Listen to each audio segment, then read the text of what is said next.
মধ্যপ্রাচ্য জুড়ে যুদ্ধের দাবানল। ইরানকে পারমাণবিক ও ক্ষেপণাস্ত্র কর্মসূচি থেকে বিরত রাখতে গত শনিবার থেকে যৌথ হামলা শুরু করেছে যুক্তরাষ্ট্র ও ইসরায়েল। বসে নেই ইরানও। পাল্টা জবাবে ইসরায়েলের ভেতরে বৃষ্টির মতো ক্ষেপণাস্ত্র ছুটছে তেহরান। দুই পক্ষের এই পাল্টাপাল্টি হামলায় এখন রণক্ষেত্র পুরো মধ্যপ্রাচ্য। কেবল ইসরায়েল নয়, মধ্যপ্রাচ্যের বিভিন্ন দেশে মার্কিন ঘাঁটি এবং ইসরায়েলি স্বার্থ সংশ্লিষ্ট স্থানে একের পর এক হামলা চালাচ্ছে ইরান।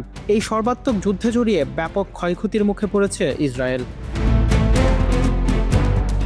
ইরানের ছোড়া এক একটি ক্ষেপণাস্ত্র আটকাতে ইসরায়েলকে কখনো কখনো খরচ করতে হচ্ছে 1 ডজন প্রতিরক্ষা ক্ষেপণাস্ত্র। স্বাভাবিক সময়ে অন্তত 5 থেকে 6টি করে প্রতিরক্ষা ক্ষেপণাস্ত্র ব্যবহার করতে হচ্ছে ইসরায়েলকে, যা অত্যন্ত ব্যয়বহুল।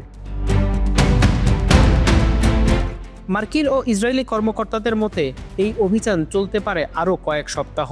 এর প্রভাবে পারস্য উপসাগরীয় অঞ্চলের জ্বালানি রপ্তানিও এখন বড় ধরনের হুমকির মুখে। যুদ্ধের প্রভাব সরাসরি গিয়ে পড়েছে ইসরায়েলের অর্থনীতিতে। দেশের অর্থ মন্ত্রণালয় জানিয়েছে, চলমান যুদ্ধের কারণে প্রতি সপ্তাহে ইসরায়েলের আর্থিক ক্ষতির পরিমাণ দাঁড়িয়েছে প্রায় $3 বিলিয়ন। বর্তমানে ইসরায়েলে জারি রয়েছে সর্বোচ্চ সতর্কতা বা রেড লেভেল। স্কুল কলেজ সব বন্ধ, সভা সমাবেশে নিষেধাজ্ঞা। জরুরি সেবা ছাড়া সব প্রতিষ্ঠান বন্ধ থাকায় কর্মীরা কাজ করছেন ঘরে থেকে। তবে বৃহস্পতিবার থেকে কিছু ক্ষেত্রে যুদ্ধকালীন বিধিনিষেধ শিথিলের ঘোষণা দিয়েছে প্রশাসন।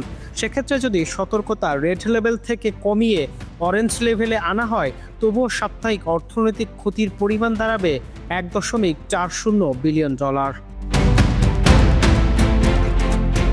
বিশাল পরিমাণে অর্থনৈতিক ক্ষতি এবং বিপুল পরিমাণ প্রতিরোধ ব্যবস্থা ব্যয়, সব মিলিয়ে ইসরায়েল এখন কতদিন এই যুদ্ধ চালিয়ে যেতে পারে সেটিই বড় প্রশ্ন হয়ে দাঁড়িয়েছে। Dhaka monitor 24 news desk.